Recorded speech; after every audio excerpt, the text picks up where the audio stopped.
to start the program.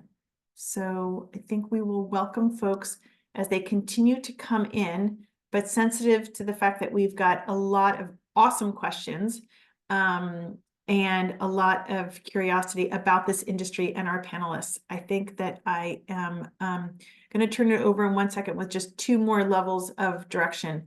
One is we are recording this evening's program, so folks should be aware of that. And secondly, if it's helpful to you to turn on the closed captioning, you will see at the bottom of your screen the option to do that. Should you need any kind of help during this evening's program, please feel free to open the chat and come my way. I'm happy to help you with any kind of question you might have. And with that, I am going to turn it over to our opening remarks star, Alex Giarnis. Hi, everyone. Good evening. Welcome to our alumni, our parents, faculty, staff, and students. We're so excited to have you all here with us tonight. My name is Alex, and I'm a senior from Dudley, Massachusetts. I'm a member of the STARS, and tonight I'm here with you all to introduce today's Blue Runs Deep program. So the Blue Runs Deep speaker series was launched in 2021 by the Student Alumni Representatives, or the STARS, as we like to call them. We are a group of students interested in connecting with alumni in various ways, like conversations, events like this, and through the alumni office. Today's focus is going to be alumni in the food and beverage industry. Us STARS will pose questions that we ourselves have written, as well as questions from our attendees today that they've written as part of their registration. Tonight, you will learn from our panelists about their professional path since Andover through the course of this conversation. Many of our questions will be directed towards a single panelist, but we do encourage all of our panelists to elaborate on others' responses. But yeah, we only have an hour here together tonight, so we'll jump right in. To introduce our panelists, I would love to introduce Amina Gorman from the class of 2026. Thank you, Alex. Hi, everyone. My name is Amina, as Alex said, and I'm an upper from Chicago. Our first panelist is Rob Bohorad from the class of 1990 and a parent of the class of 2026. Mr. Bohorad graduated from the Wharton School of the University of Pennsylvania in Economics, Management and Marketing, and then the Fordham Gabelli School of Business with a Master of Business Administration. Mr. Bohorad is currently the acting CFO of ReachOut Technology, an IT and cybersecurity company. Prior to ReachOut, Mr. Bohorad was the president and CEO of Yuengling's Ice Cream Corporation, after previously serving as the COO and CFO since the company was launched in 2013. Before Yuengling Ice Cream, Mr. Bohorad worked for several companies in various stages of their business life cycles, including finance, accounting, business and strategic development, operations, and human resources. We welcome Mr. Bohorad here tonight. Oh, I had to take my mute off. Hi, everybody. Thank you very much. 3 really quick things. I wanted to say thank you for organizing these events. I've been on several. Second, thank you for having me on the panel, and also to all the other panel members. Thank you. I enjoy all of your products. So just wanted to say a quick thanks. And is there supposed to, hard to ask, they're looking at the agenda, there's so Rob, we're going to do all the introductions and then go back to the questions. So you're okay. Sorry, I'm sorry about that. Just looking at, I just wanted to say a quick thanks, but sorry about that. It's all right, Mr. Bohorad. Anyways, yeah, just stop me then. Cut me off. Of course. Yeah. Hello, everybody. My name is Anthony Diaz. I'm a senior from Culver City, California. Our second panelist tonight is Rebecca Ferrer from the class of 1994. Ms. Ferrer graduated from Columbia University with a Bachelor of Science in Biological Sciences. Pretty cool. Ms. Ferrer is responsible for leading global working groups focused on delaying tools and processes to support PepsiCo's food safety and quality programs and standards. Ms. Ferrer previously held food safety, quality, product development, and engineering positions at multiple companies, including Joseph E. Seagram and Sons, Pepperidge Farm. She specializes in allergen management, commercialization, supplier quality, recall management, manufacturing controls, and analytical testing. Ms. Ferrer is also involved with the Society for Hispanic Professional Engineers, among other professional advocacy organizations and youth enrichment programs. We warmly welcome Ms. Ferrer here tonight. Thank you, Anthony. Thank you, Anthony. Hello, everyone. My name is Darren, and I'm a senior from Shanghai, China. Our third panelist is Poorvi Patodia from the class of 1994, and also a parent from the class of 2026. Ms. Patodia graduated from Carnegie Mellon University with the Bachelor of Science in Information Decision Systems, and then the Fuqua School of Business at Duke University with a Master of Business Administration. Ms. Patodia launched Biena Snacks with a mission to help people snack better and live better. The brand's category-leading chickpea snacks and the new Veggie Crisps have secured dozens of Best Snack awards and are consistently featured as a top healthy snack. Biena has national distribution in over 12,000 retail locations, including most recently being launched in Costco nationwide. Ms. Poorvi has been recognized as an emerging business leader, being featured as a rising star CEO among the Inc. 5000's fastest growing companies. She regularly speaks at industry conferences and events, offering guidance to help grow more successful businesses. Welcome, Ms. Patodia. Thanks, Darren. Happy to be here. Thank you, Darren. Hello, everyone. My name is Ginny, and I'm a senior from the town of Andover. Our fourth panelist is Deidra Willis from the class of 2009. Ms. Willis attended Dartmouth College, receiving a Bachelor's of Engineering in Electrical Engineering, and then the University of California, Los Angeles' Anderson School of Management for a Master's of Business Administration and Management. Since graduating, Ms. Willis has served as a class secretary and member of the Andover Alumni Council. Ms. Willis has over a decade of experience at both General Mills and King's Hawaiian. The first 7 years of Ms. Willis's career involved technical roles in manufacturing factories for Progresso Soup, Fruit by the Foot, and Yoplait Yogurt. She then pivoted to a role in commercialization and new product development at General Mills, where she helped launch new products for Dunkaroos, Annie's Mac and Cheese, Gushers, and Nature Valley Wafers, among many others. Since joining the innovation team at King's Hawaiian in 2021, Deidra has led the effort for the newly launched Pretzel Bites. We welcome Ms. Willis here to join us for this conversation. Hi, everyone. Happy to be here. Thank you, Jenny. So, hello, everyone. My name is Haluma, and I am an upper from Boston. So, we'll kick off with our first question to Mr. Bohorad. So, you joined Yuengling's ice cream back in 2013, but the company dates back to the 1920s with close family ties to Yuengling Brewing. So when the brand was relaunched in 2014, what attracted you to help bring this 100-year-old company back to life? All right, thank you. I'm not getting ahead of myself here. My apologies. No, it's interesting. I worked with a bunch of startups and early stage companies after graduating from college in '94, and at one point I heard about a few relaunches of Narragansett beer and Rheingold beer in New York, and it just kind of piqued my interest. This was in the early 2000s. Yuengling's ice cream was started by the brewery during Prohibition in 1920, run by the family. It was run by the brewery until 1935. Prohibition was repealed, and then the family owned it until 1985, and they just stopped production.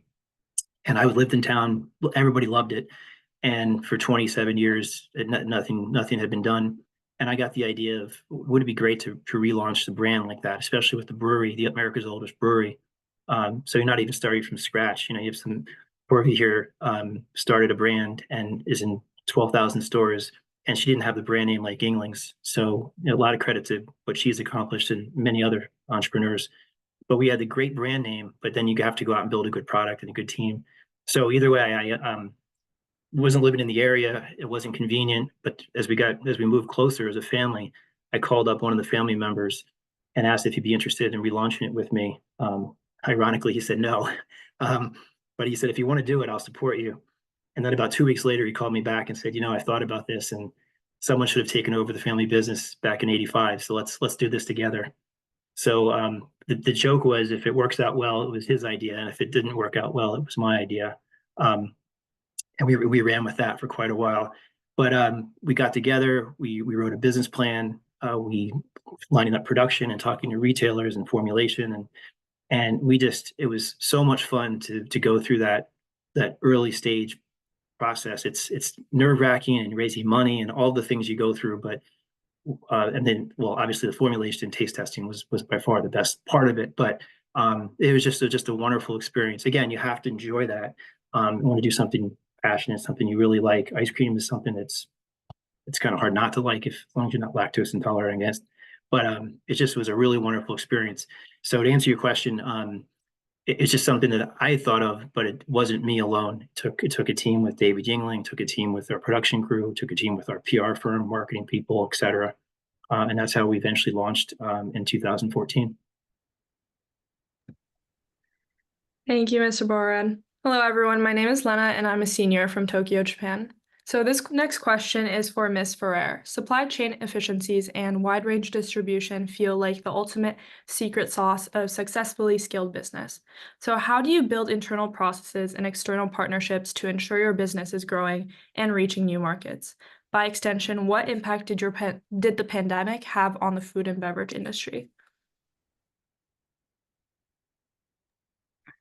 Well, Lena, those were really good questions, and I'm going to do my best to answer them succinctly because I might take the rest of the hour with those. I'd like to say there really is no secret in the secret sauce. I do like that you used the air quotes. It's all people at the heart of operations.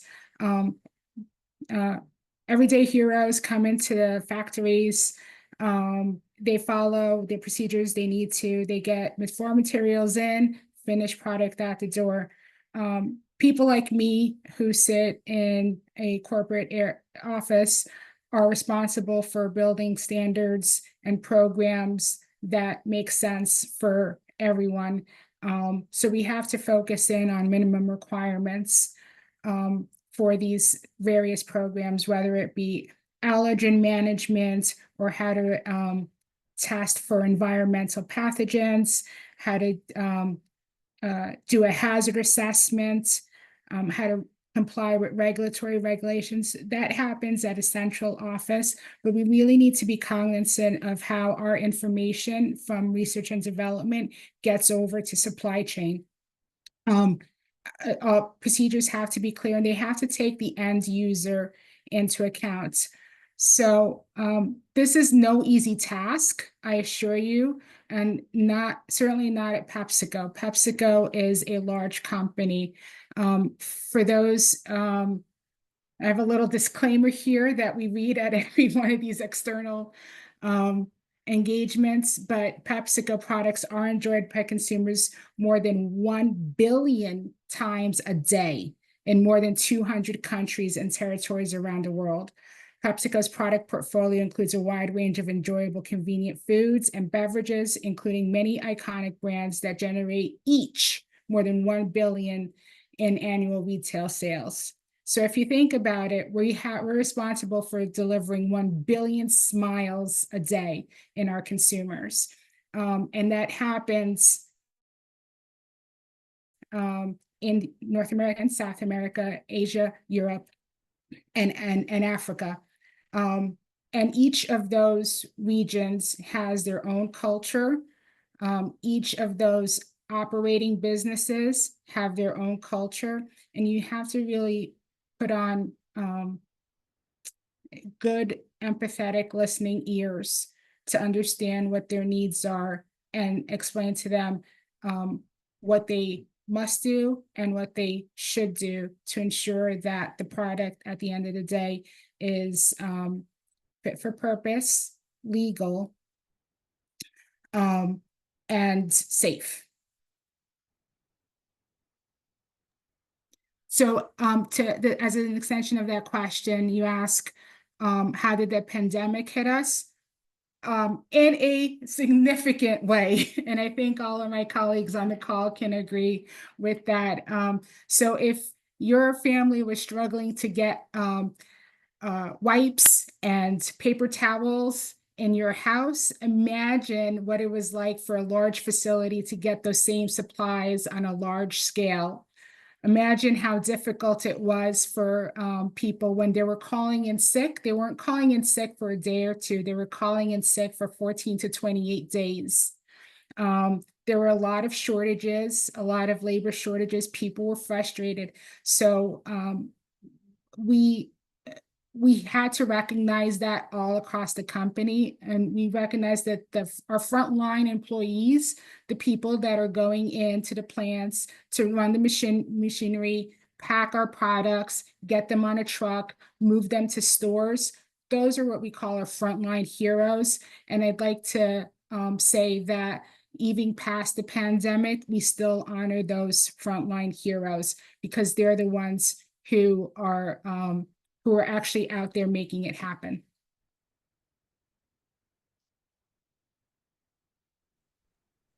Thank you, Ms. Ferrer. Hi, everyone. My name is Ophelia, and I'm an upper from Gainesville, Florida. And our next question is for Ms. Patodia. So, what inspired you to create Biena Snack? And as the company has grown, have you maintained your brand's mission to create healthy food while also keeping your products at a price accessible to all? And how do you reach new markets and geographies that may not typically carry healthy snacks that are committed to simple, non-GMO ingredients? Sure. Thanks for that question, Ophelia. So a couple things. In terms of the inspiration for Biena, it's actually a pretty simple inspiration and insight, which is it actually started when I was pregnant with my daughter, Mira, who's actually on this call with us. She's class of 26. And I was pregnant with her and I was trying to eat healthier. And I realized that, oh my gosh, like all of these snacks, even the ones that are marketed as being healthy because they're natural or organic, I realized that nutritionally, they were not any better for me than kind of, the legacy brands. And so, right, so is a late July organic tortilla chip, healthier for you nutritionally than a Tostitos, right? And so nutritionally, they're actually very similar. And so I kind of had this question, why is it that when it comes to snacking, why can't we have snacks that have real protein, real fiber, and have a lot of nutrition? And so in that moment, I thought of this snack that I ate growing up, being Indian, which is I ate roasted chickpeas, among other kinds of snacks. And I was like, I wonder if I could make that for myself here. And so then I kind of, I had a newborn. I kind of moved forward with my life and didn't really do anything with the idea for like 3, 4, 5 years. But it was like always there in the back of my head. And then finally I was like, I just couldn't get the idea out of my head. I was like, I wonder if there's something here. So I should also mention that my background at the time was working in big CPG consumer products companies. So my background is in consumer products. I was leading innovation and strategy for the Splenda brand at Johnson & Johnson at the time. So that was like, and prior to that, I was in the tech space before I went to business school. So that's kind of my professional background. So, so then once I decided like, I feel like there could be something here, let me look into it. So I started looking into it. And when I did, into this idea of a roasted chickpea, like my eyes just opened up at the opportunity, because basically my big aha was, oh my gosh, there is this entire category of ingredients, beans, lentils, chickpeas, which are called legumes, which are amazing nutritionally. They're so amazing that in India, it's considered a fifth food group. It is a fifth food group. And in the US, it's the only set of ingredients that the US FDA classifies as both into 2 different food groups. They're classified as both a protein and a vegetable. And so I kind of just had this huge hunch that this category of ingredients would become commercialized in the United States. And I kind of developed this idea like, wow, if we could get people to want to eat a whole roasted barbecue chickpea instead of a potato chip, like a barbecue potato chip, we could have a huge impact on people's health with this product line. And so I did some super scrappy testing and learning online, and literally I spent maybe $200. Like I taught myself Google AdWords, which are like the text ads that you see on the side of a Google search. And I named the business, and I created like a simple web page, and I did some really scrappy testing with some different food products that all use these ingredients. And I was really surprised to see that the number one thing that people were most clicking, the number one ad that people were clicking through the most was this idea of a roasted high protein chickpea. And so that kind of gave me a lot of conviction, along with talking to friends and family. And I decided that, you know, also obviously combined with my consumer products background, I decided I would quit my job and start this brand. And, you know, obviously I had no idea what it would lead to, but so that was the original inspiration. You asked about how we've stayed true to our mission as we've grown. I mean, you know, the mission and vision of this brand is huge. It is, you know, nothing short of recreating the snack aisle with the best of plant-based nutrition. You know, and here are some stats to just help you understand the size of the opportunity that we're going after, right? So today, the average American consumer snacks 2.8 times a day. So the average consumer, people are no longer eating 3 square meals a day, but they're eating kind of smaller meals and then snacking throughout the day. They're also looking to their snacks for more nutrition.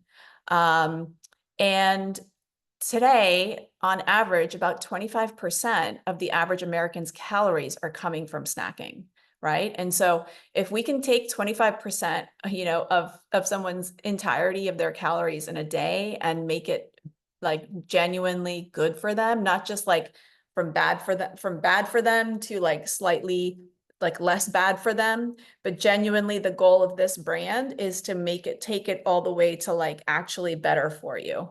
And so that's the mission and the vision that you know we've been following, that I've been trying to stay true to. And since that, you know, those very early years that were the toughest, you know, we've grown a lot. The way we make our food has totally changed. We've scaled the business, right? And so today, millions of people buy our snacks every year, which is like such an amazing thing to be able to say. And I really believe in this quote. I don't even know who said it, but it's like, you know, you have to stay and you guys are, you know, parts of different extracurricular activities, and you've probably created clubs and things, and the same thing applies there too, right? Which is you want to always stay true to your mission, but you want to be flexible on how you get there, right? And so when you're running a business and you're building a brand from scratch, like you have to apply that kind of mentality, which is this is the goal and the entire mission and vision of this business. But I thought we were going to get there through this, but actually this is what happened, and it was different. But, you know, so you have to be flexible on how you get there, but the goal and the mission has to stay the same. And so that's how, you know, those have been kind of some of the guiding principles of how I've navigated the business over the last 12 years. Thank you so much, Ms. Patodia. Our next question is for Ms. Willis. From being a Blue Key head to being a big sister in Aphrodam to serving as a member of Dartmouth's Afro-American Society and then co-founding Dartmouth's Caribbean Connection Club, you've been a very active member in your cultural communities. How has that influenced you in your role in product development? And have there been any foods where you've been inspired by your own childhood meals or your own family's background and cultural celebrations of food? Those are great questions. So the first one being, how has my background influenced like my career in product development? I think when you think about launching a new product or have a strategy for something new to the world, you've got to think about all the consumers that you reach, right? And so I think as I've shown up as authentically me as I can be, at least being from New York, being from Brooklyn, being Jamaican, I make sure that if I have a voice in a room, that I'm being the voice of consumers who are like me, and also understanding those that are not like me, right? You're trying to address a wide population when you're selling food. Everyone eats food at some point. And so I think it's important to remember to like represent, but also not be ashamed or afraid. I think I've shown up in ways that I can like call my parents and say, hey, do you remember this flavor that we used to use when we made snacks as a kid? And then I'd be using it in a new product I was launching. So it's more about tying it back to like my own cultural food, but also the environment that I'm in. I think all the 2 companies I've worked at have made sure that they value equity, diversity, and inclusion, have made sure that they value reaching back and giving back to the community. They valued my own personal development and making sure that I feel like I belong and included. So I think there's two elements of it. It's the work that you're doing and the product that you're launching, but also the environment that you're working in, because you eventually, surprise, see your coworkers sometimes more than you may see your family week to week, right? You spend 9 to 5 at your job and you want to make sure that you're in an environment that you enjoy, where you can be yourself. So I'd say that it has influenced both. In terms of products that I've worked on inspired by my childhood, I was thinking about this. When I worked on Fruit by the Foot, has anyone ever had Fruit by the Foot? It's the fruit strips with the like cool fun flavor. Yeah, yes.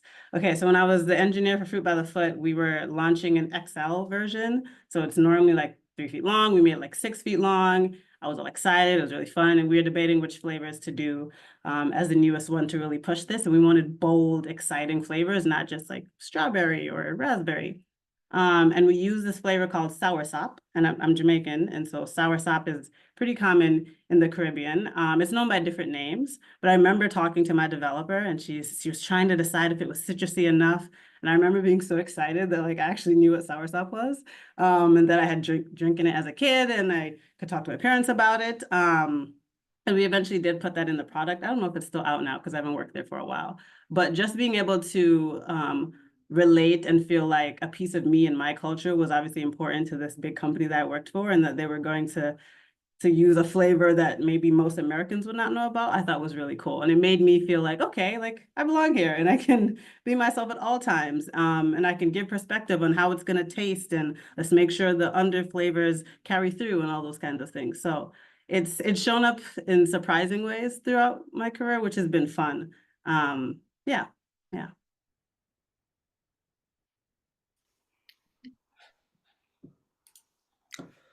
Thank you, Ms. Willis. Hello, everyone. My name is Will, and I'm an upper from Seoul, South Korea. Our next question is for Mr. Bohorad. I understand that Yuengling's ice cream recently acquired Reach Out Technology, which provides cybersecurity and IT services to small and medium-sized businesses.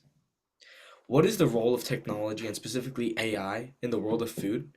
And how can technology help food and beverage businesses navigate new trends and changing needs? Thank you. Just wanted to mention something real quickly. It's real interesting going from ice cream to IT. I worked in several different fields over the years, transportation, medical. So working in different companies has prepared me for working in lots of different startups and early stage companies, and even some turnarounds. So what happened with Yuenglings was we sold to a public company in 2019 when David Yuengling became ill. And then most recently, we sold off the Yuenglings assets to an individual who wanted to really have the opportunity to do something with it. And I was actually going to take some time and figure out what to do next. And the public company acquired the cybersecurity company, and they needed some help in the transition, doing public filings. And I said, sure. And then all of a sudden their controller left, and they asked if I would stay on as their acting CFO. So it's one of those things where opportunity, you never know where opportunities are going to come from. But more specific to your question, I was thinking about this from a food and beverage perspective and technology. And I think Poorvi said it really well, is you never know, you might have a goal and a mission, you never know how you're quite going to get there. And so, for example, you have supply chain, you have production, then you have the warehousing, you have retailers, you have promotions. There's so many different things that go along with, especially with a consumer product. And so many of those things have changed over the years. When you think about the Walmarts of the world, or the warehousing of the world, or the promotions of the world's going from coupons to electronic. And so from a technical perspective, there's so many changes that are being made. And then they went from having, your corner store to the Walmarts of the world. So now you have your Amazons and you have your Peapods and other delivery services. So there's all these changes that take place from a technological standpoint, and they're constantly changing. So aside from AI, which will obviously kind of move into or already has moved into those areas, it's constantly changing. You constantly want to keep up with those things. You constantly want to figure out how to improve your business, as Poorvi had mentioned again. And then I know same with Rebecca and Deidra. I'm sure you're constantly looking at ways to improve your process, make things safer.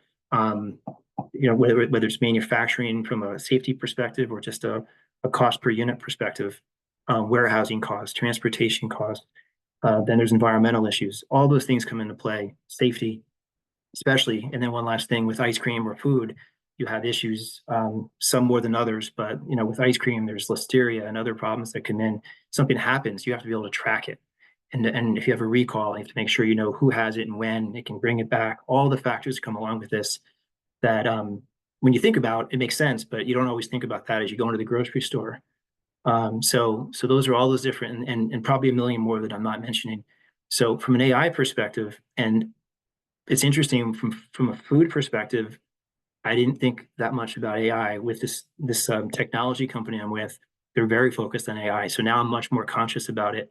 And I can see in food where I'm not so sure, even on the production side or other ways you can work AI into that, but definitely with the customer and other areas of even with budgeting and forecasting and marketing, consumer engagement, supply chain, they're all different ways. And I, to be very honest, I don't even appreciate or fully understand all the things that are going to happen.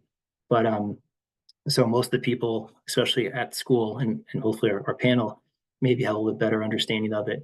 But I'm anxious to learn, continue to learn, which again, another thing, as Poorvi had mentioned, and I'm sure all of you on the panel, as we've continued our careers, continuing to learn these new technologies. I mean, I hate having to call my daughter and ask her a question about my iPhone. So where my mom calls me and asks me a question about Facebook, I call Tasha and ask her a question about my iPhone. So my point was constantly trying to learn, whether it's originally technology or it's new software packages or it's production things or supply chain management, or now it's AI. I'm anxious to actually learn more about it, even though I'm probably not giving you the best answer of specific instances where I think it's made a difference so far in the food and beverage. If any of the panelists, especially for Poorvi, you may know from a smaller perspective, but I would imagine Pepsi and King's Hawaiian, larger companies with resources, I would imagine you guys are looking into this on a larger scale. Absolutely. Yeah, we're using AI, certainly on the marketing front. Anything from copy development to market research. And then we're also looking at applying it across, as you said, some of the things, forecasting, budgeting, things like that. So, And thank you. And in the area of supply chain and R&D, we are looking to technologies, including AI, to help predict risks. I mean, the last thing a company wants to be in is in a recall. PepsiCo did have a large one earlier this year, and we've had to learn and recover from it. Though a recall can cost millions to billions of dollars, and that's just the execution of one. The greater loss is damage to reputation and damage to your consumer, what your consumers think of your brand. So absolutely everything that we can do, whether it's doing some preliminary testing ourselves of our ingredients, scanning our ingredient supply chain, working with our suppliers to make sure that we're getting everything that's legal and safe, and employing processes in our plants. There is so much data that's collected in food production, and I'm sharing this as a watch out for all the science and technology students out there. Food production is historically paper driven. There are lots of places where they're still recording check sheets on paper, and it's a gap there to kind of harness technologies to be smarter about the kind of data that you collect and how you and how you use it to improve your business. What Rob was talking about specifically was the proposed rule by the FDA. Actually, that proposed rule is actually it's effective, the traceability rule. In 2011, the FDA made sweeping changes to regulations in this country called the Food Safety Modernization Act. And it's rule after rule will continue to come out of it. But the most recent one was that traceability rule. How is it that, if a population of people get sick in an area, how are you going to trace back to where that came from? Did it come from the farm? Did it come from the manufacturer? Did it come from the food server? We need data. to be able to do all of that. Yeah, exactly. The most recent being with McDonald's and the onions, they were able to Mm. track that down. I mean, I could only imagine 5 years ago, they would have spent weeks, if not months, trying to figure out why people got sick eating nothing against McDonald's, but talk about reputation. But they are, and within a matter of, I think it was a week or two, they had a pinpoint to the onions and the supplier and the restaurants in Colorado, which is, again, terrible that someone got, I think one person died and several people got sick, but the fact that I think they caught that as fast as they did is a testament to the advancements that are being made, even though it's not perfect. You can also, on the flip side of it, as opposed to reactive from something bad, we've used AI for more predictive. So if you think about it, we're taking like raw materials, so flour, eggs, milk, things that change because animals change and they have different body fat percentages and things like that. And they come from different areas of the country. So we've used AI and some of those technology tools to predict how our equipment should then react to those variations that are pretty common in food. So I'm oversimplifying it a lot, but we've started to try at least use it to help with our automation and some of our equipment efficiencies so that we can leave the humans to do the nuanced things, if that makes sense. Yeah. Yeah. And just, I just want to say one thing. I just struck me when you say that. You think of King's Hawaiian as a company, you look in the grocery store and you see your bread or you see your the pretzel bits, but there's a lot that goes on behind the scenes from a production standpoint and all the things that go behind in the business. And again, data is part of that, getting more and more valuable as we talk about it. But there's just so many components to every business that a lot of people just don't realize from the surface. So it's fascinating. And when you start looking into those industries, I think that's what some people may like finance, some people may like law, and then other people, you want to build something, ships, or you want to make food, and it's just amazing what goes on behind the scenes. Years ago, I used to do shipping, and we used to ship cement in from Europe. I never thought about where cement came from. Just we used to have 25,000 tons of clinker we'd bring into the East Coast U.S. I just thought it came from a big truck with a cylinder in the back. So, but anyway, I don't want to take up. I know time is precious here, so but that was my thank you for the rest of the panel for answering as well. I really appreciate it. Oh, it's a hot topic. Yeah, definitely. Yeah, thank you all so much for your answers. Our next question today is for Ms. Ferrer. So you have a classmate here today with you from the class of 1994. It feels like there was something infectious and inspiring among you and your classmates to become such successful women in business. You've had a variety of roles and experiences, finding intersections of food production, safety, business practices, and risk management. Are there any particular moments in your journey at Andover or beyond that you think students should know or learn from? Absolutely. There's so many moments. I'm going to probably pick on one or two. Poorvi, I think, first of all, they're trying to say, was the food at Andover that good while we were there that we propelled ourselves into the food industry? I don't know if that's necessarily the case. It wasn't bad. Wow, you took it to a whole new level. Yeah. Well, that's how I first heard the question. And but let me reflect a little bit. One of the major opportunities that I had at Andover that I would not have had if I went to just about any other school was the opportunity to travel abroad. So in my senior year, after having studied Russian for 3 years, I don't know if Mr. Svak is still there, if his name is known, but he had a foreign exchange program with the university at the high school in Novosibirsk. And about 6 of us were on exchange to their school, and 6 students from Novosibirsk came to Andover. That opportunity was cold, by the way. It was snowing for me from August to December.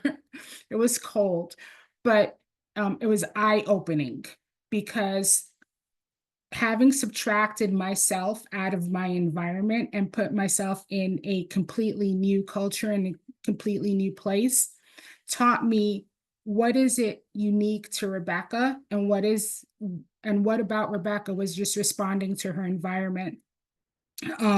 So as simple as things like, fashion and music taste, but also how are you compassionate with people? How do you respond to being in a very uncomfortable situation?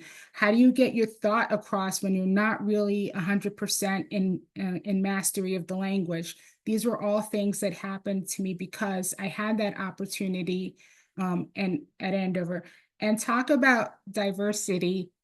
This face doesn't look like it speaks Russian. So I had an opportunity to go back with the business and do some training in our Robodan site in Moscow. People were floored when I was able to introduce myself in Russian. Not that I would be able to say much more because I didn't have a lot of practice after Andover, but my goodness, it is such an like awesome experience to be able to fully realize yourself. The other thing that I want to really impress upon all the students on the call is that when you graduate from Andover, you are graduating as a fully well-rounded individual. Even if you decide to go on a specific path and say, okay, well, medicine's my thing, I'm going to go into medicine, or business is my thing, I'm going to become business. You are a well-rounded individual with the potential of taking advantage of so many different skills. So I am a scientist. I am a food scientist by trade, but a lot of what I do is create engaging cultural materials that kind of have like a marketing spin to them. Most 3 years, I have written the communications that get sent out from our president, our CEO, our CTO, our CSO. I'm writing those communications for them because I had a really strict language teacher in Andover. So all of these skills, they build together. Be so proud when you walk off that campus, not just because you went to this, great school with an incredible legacy and history, but because of everything that you learned, that your extracurriculars, your sports, all the languages, all the courses that you took. Embrace all of that because that's going to build a sort of resilience in you. I'd like to say that in my career, things look linear, like, oh, I liked food, so I became a product developer. I like to make food well, I went into quality assurance. It's not as linear as that. What really carried me through my career up until now, and I hope carry me, a lot has to do with Andover. Even more than the Ivy League education, it was Andover that gave me that resilience to know that no matter what obstacle I had in front of me, somehow I'm going to dig it out. I'm going to dig out that courage to lead. So that's my, I'm also a mom, so I feel the need to, impress upon the students all the potential that they have in them. Thank you so much, Ms. Ferrer. Our next question is for Ms. Patodia. You have been recognized by leading business publications as having launched one of the fastest growing independent companies in the US. And looking back at the beginning of your career, what were some of the biggest challenges you faced and how did you overcome them? And what were some of the key components of your original business model that have helped you achieve such dramatic sales growth in such a short amount of time? Sure, yeah. I mean, entrepreneurship, and I think anytime you're really innovating and doing things that are really different than what's in the market, you're going to face resistance and you're going to face pushback, right? And so I think that the 3 biggest areas where I faced a lot of challenges in the beginning are around, one is around manufacturing, the second one is around retail acceptance, and then the third one being getting investors to kind of buy into the vision because I raised significant funding for the business as well. And if you think about it, with food, it makes sense that those were the challenges, right? So you got to make the food. So that was the manufacturing. you got to sell the food that was getting the retail acceptance, and then you need support to kind of get off the ground and you know, build a business and build a consumer brand from scratch. And so that was raising money. So and you know, when I say it was difficult, like truly it was difficult in the sense that, you know, the first set of manufacturer meetings that I had, you know, keep in mind I had 0 customers, no retailers were carrying this brand. And, you know, I just kind of had an idea, right? But I was, you know, needed to you know, find somebody who would make the snack for me. And I wasn't even sure how the snack could be made. But, you know, I sat in meetings with manufacturers meetings that I set up where,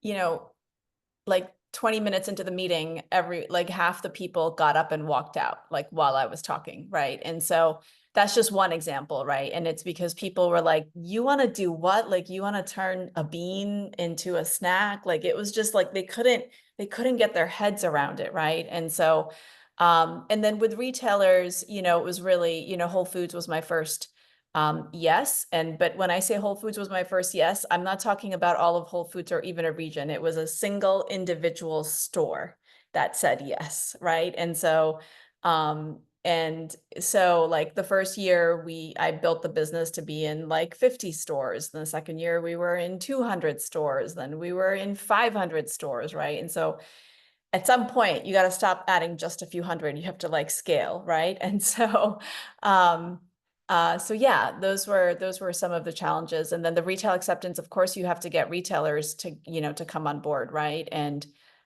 there's a quote from Jeff Bezos that's like, disruption doesn't come from building disruptive products. Disruption comes from consumer adoption of those disruptive products, right? And so that's been the journey of building the brand and really trying to innovate in food and create a whole new category that, you know, didn't exist before. The key components of the original business model, not as much the business model, but more like the key components of the original idea. I think the biggest thing that's driven our success, other than like our specific strategy and things like that, has been that my original hunch on, you know, why did I quit my job to start the brand? It's because I was betting on a long-term trend around protein. I was betting on a long-term trend around plant-based and minimally processed, right? And so Google Trends didn't exist at the time, but now we have the benefit of Google Trends. And so if you look at the Google Trends charts for protein and for plant-based, you'll see that like over the 20 years that Google's been tracking it, and since I launched the brand in 2012, it's just the chart has been like this, right? And so so the original hunch that I had was a good one, because now it's actually playing out in the data and in consumer trends. And because we've been building the business brick by brick in bricks and mortar retail, we're in about 15,000 stores now. And so now that consumer trends are so hugely in our favor, and the demand for protein is just like spiking, and the demand for plant-based is spiking, you know, we're the brand that's there in the market that's been pushing this, you know, heavy boulder up a hill. And we're picking up that momentum. So it's an exciting time because that's a piece of advice I give founders, which is pick a macro trend that you really believe in, because you want to be working on something where everything is going to be growing, right? Because everyone who's focused on that trend, that gives you an opportunity to screw up, to iterate, to figure out the right product market fit, and then you can grow from there. So. Thank you so much. So for our next question, is for Miss Willis. After attending college, you went on to get your MBA after 8 years in the business world. How has your education influenced education influenced your career, and how would you advise current students to develop project management skills and seek out similar leadership responsibilities to prepare themselves for the workforce? Okay, so I didn't start out as a project manager. Let me start with that. Actually, most project managers that I know started out as something else, and they had a passion for it, and they thought they could execute a project better, and then they hone and sharpen their skills to be able to do projects. You can study project management. You can become a project management professional. You can get a certification. That is absolutely a path that you can take. It was not my path, but that is definitely a path that you can take. I think for me, the reason I was able to make the transition from engineering to project management and broader business is because I had smaller examples throughout my career, and not even just like my professional career, also when I was in school. So I'm a strong believer that project management is everywhere. Anytime that you have a goal to complete on a timeline, that's a project. The goal could be throwing a birthday party. The goal could be hosting Thanksgiving dinner. The goal could be getting an A in a class, but anything that is time boxed and that has a goal that you're going towards is a project. And so you can get experience with that anywhere. I was vice president of different clubs when I was in school. After I engaged in like community groups and would be like a treasurer of this or a different involvement in my sorority. So I think all of the same things that you do now, where you have clubs and student groups and you have sports and like you're actively involved beyond just go to class and get your grades, you can do that in your professional life. You can do that in college, and you can decide how deeply you want to be involved. And so for me, all of that furthered making me a more well-rounded individual, so that when I got to the technical side of how do I lead projects, I had examples to pull from, right? And so I don't want you to think that you just, study this thing or you focus on studying project management, you get a certificate, check the box and like, ta-da, now you can do it, right? You can get experience even without the title. You can get experience even without the job by looking around your community, getting involved, being involved with sports teams. The things that you are doing now at Andover, you can still do as an adult. They will just look different. They may cost more money. They will take some time, but you can still do them. And I myself have carried that through. I think the other part of my education that influenced my career is I didn't know that I wanted to go to business school when I was in college. And I didn't know that I wanted to be an engineer when I was at Andover. I figured it out by taking things that interested me, right? So I really enjoyed my math classes. I really enjoyed my physics classes. I talked to people and professors around me. I talked to my parents, other friends, and then I decided, you know what? I'm curious. I want to know how things work. I want to solve problems. I'm going to be an engineer. Right. And I don't think that I would have done as well as an engineer at Dartmouth had I not gone to Andover first. When I was at Dartmouth, I understood engineering, really got into the technical, got my degree, and I knew I wanted to do that somehow in the real world, but I didn't know how. But I liked food, and I saw a company that had some cool brands and food that I had eaten, and I thought that looks interesting, so I went there. And so at each step, I've gone with what's interesting and cool and challenging to me, and making sure that there's something about it that excites and motivates me, as opposed to just following a path that I think I'm supposed to because somebody told me to. So today, as I think about my career now, I bring all of those experiences together, right? And so my job now is to bring technical resources and engineers with business-minded folks who do strategy and pricing and all those things to launch a new product and bring it to market. But I'm able to converse with them. I'm able to pull out their ideas. I'm able to understand engineers when they talk engineering speak because of all the experiences that I had before. Same thing with business. I'm able to use my MBA and that degree to then talk to a marketing strategist or to talk to a financial analyst who's looking through a profit and loss sheet, right? And so I think each step has given me, just for the context and background, we talked about a well-rounded individual. Like all of these experiences are like a tool in a toolkit, right? You're just adding skills and tools to your toolkit. And my educational pursuits have all been about adding more to my toolkit. First was engineering, then it was business, and I continue to get a bigger and bigger toolkit, I guess you could say, as I go through my career. So my advice would be to think of it like that, right? It is a marathon. I'm sure you've heard this. It's a marathon, not a sprint, right? And so you will craft a career and you'll craft kind of a legacy, so to speak, based on the things that you decide to invest in. So for me, I wanted it to be fun. I wanted it to be cool. I wanted to live in different parts of the country. I wanted to work on things that I could tangibly touch, right? For me, that was more exciting than spreadsheets. That's just a personal thing, but I made those decisions at each step, and I did not know ahead of time that's what I wanted to do. It just felt right, and I had some good people around me to give me advice. So yeah, that would be my advice to you all, is that the things that make you excited, the things that you enjoy about school now, and it doesn't necessarily just have to be your academics, remember that, and then hold true to that when you go to college, and then hold true to that when you're picking a company to work for after you graduate, and each subsequent experience that you have in life.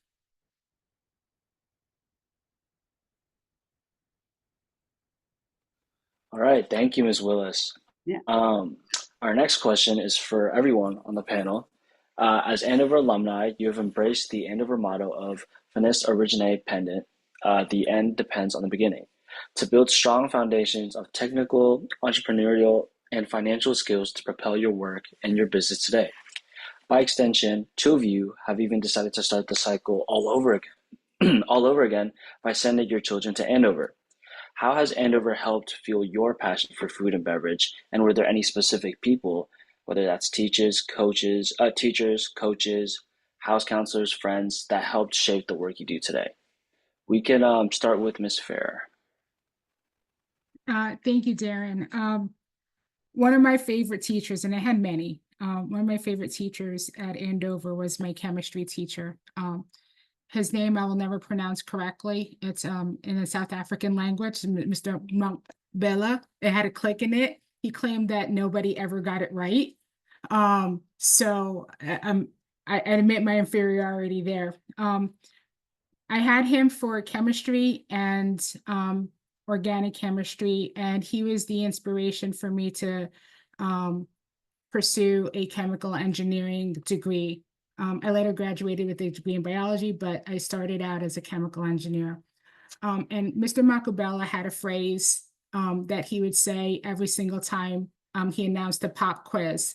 And you know, when a teacher announces a pop quiz, they're like, oh, students are like, no, that's not fair. I didn't get to study.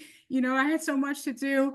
And he would say, you own what you know, and you know what you own, which is to say that, you know, all of the lessons, all of the knowledge that we were acquiring as students in the class, we should have been imbibing it all along. You almost don't need to study if you're imbibing it right there in the moment.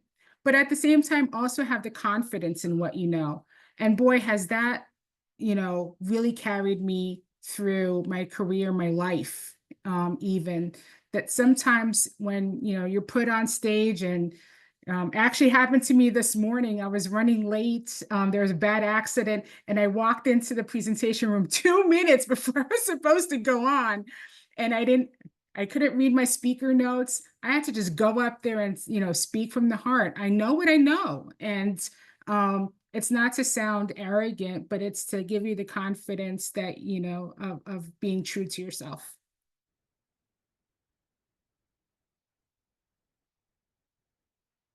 So I saw some from the nods that some people also probably remember Mr. Macubella. Oh yeah. Yeah. He was great.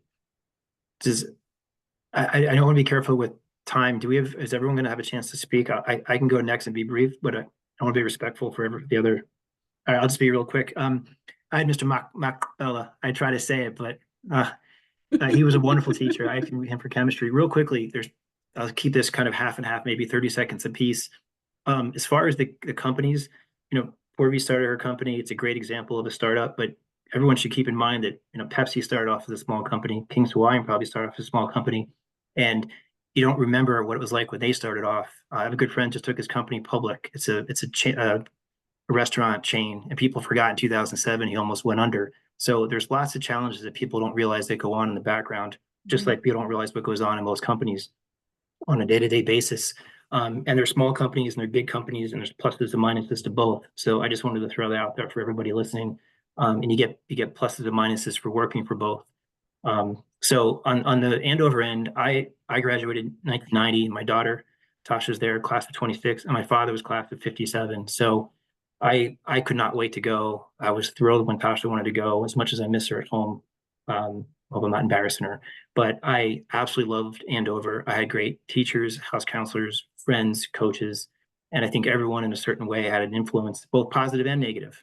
And I had both, but the positives were incredible, and the negatives, I think, help you learn. And I had a very difficult situation my senior year with one sport, and I went and did a different sport, and I absolutely loved it. And I met new friends and excelled in different ways.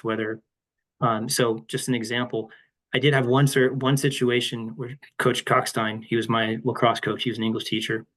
As a 10th grader, never touched lacrosse ever. I'll make this a very quick story, but he said, I'll put you on varsity if you come out for lacrosse as a 10th grader, which again, if anybody listening, is pretty unheard of. And all he wanted to do was play defense. I got the ball, I ran over, dropped in people's sticks, and ran off the field. That's all I did my first year. But my specialty was defense. And by my second year, I was playing, and in my third year, I was starting.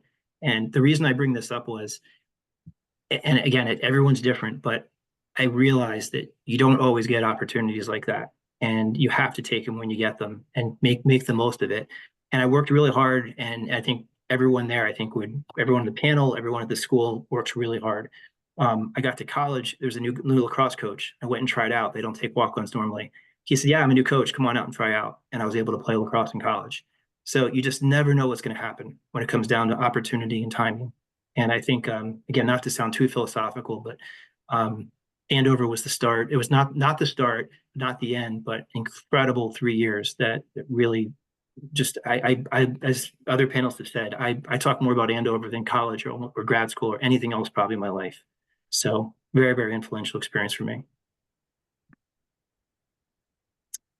Sorry, and I think that was 3 minutes, sorry. So thank you all for such thoughtful responses. On behalf of the entire Andover community, we are so beyond grateful to all our alumni panelists for their time tonight. James Beard, an American chef and food writer, said, "Food is our common ground, a universal experience. As high schoolers, our meals are often on the fly between classes and extracurriculars, but we are inspired today by your stories of bravery, creativity, and entrepreneurial spirit to believe in big, bold ideas. So we are so grateful to hear about your journeys since leaving our shared home here at Andover." I will now turn it back to Mrs. Savino to close today's program. Thank you, Lena. I would love to just make room for a minute for Poorvi and Deidra to share their people. So if I can invite you to unmute and just share those, that would be great. Yeah, I can go first. My list is so long. I was like, which name do I want to list first? And I don't want to forget anybody. So I think I'll give you a cool story that's more later. So I lived in Pemberton Cottage, third and fourth year, maybe. I forget which year. But either way, I lived in Pemberton Cottage, and my house counselor was, I don't know if she's still there now, Mrs. McQuaid. She's still there. They are? Oh, anyways, okay. So they were my house counselors, and they were awesome. And you all know what it's like to have a house counselor. They kind of feel like your parents, right? Like your parents away from home. And so I was on Andover Alumni Council, and I was debating going to grad school. I wasn't sure if business school was the right thing for me. I didn't think I was qualified enough. I wasn't sure I could get in. And I was just debating it and talking to people who had gone to grad school thus far. So I was on campus for an alumni council meeting, which was very fun. I heard that Mrs. McQuaid was going to be in upper left with her family. And so I ran over there to say hi because I hadn't seen her in years. Mr. McQuaid happened to be there, and he had gone to grad school, not the same school, but he had a similar experience having done a technical background, engineering. And he spoke so much life into me and gave me so much encouragement. It probably was the last push I needed to decide, all right, I'm applying to school, I'm going to go to grad school, I'm going to get my MBA. So little things like that, like I didn't plan that, I didn't know that. I didn't know that I was even going to get my degree and how it would influence my career now. But the connections that you make and the teachers and the house counselors, people like that, like they will, like Andover is a very tight community. You all know this, and we all love each other no matter when you've been there or not. So those are just like a practical example of how it's even today, or more recently than when I was there, impacted my career as it stands today. So if you see them, tell them Deidra says hi. Yeah, and I can just real quick, 30 seconds, sure. I had a friend at Andover who told me to read The Fountainhead, and which is a book by Ayn Rand. And so I read that when I was at Andover as an upper. And that book really had a big influence on me because it was probably the first example I had come across of a woman CEO. And that just really just had a big impact on me and was part of my Andover experience. And I don't think I would have read the book if I hadn't gone to school there. And so, yeah, that's what I wanted to share. I love that. That's great. Thank you very much. One of the many objectives of Blue Runs Deep is to demonstrate to our students what the Alumni Engagement Office kind of preaches, you know, which is that truly it is Andover is forever and Andover is for life. But we can kind of say that by you all showing up and sharing your paths and sharing, frankly, some of the bumps, which I think is actually a really important part of the story for our students at Andover. You know, you demonstrate that to all of them. And so thank you. Thank you for your time. Thank you for your brave and honest voices. You helped to tell that story and push that horizon kind of much further than the Great Lawn and the Vista. And so thank you very much for being with us this evening. For the rest of you who joined us, thank you. For the students, good luck in finals next week. All of the people across these screens stand next to you and behind you. And I hope everyone has a wonderful holiday season. Take good care. Thank you. Thank you. Happy holiday. Good luck in finals, everyone. You guys got this. Bye, everyone. Thank you, everybody. Thanks, Jenny. Thank you. Have a good night, everyone.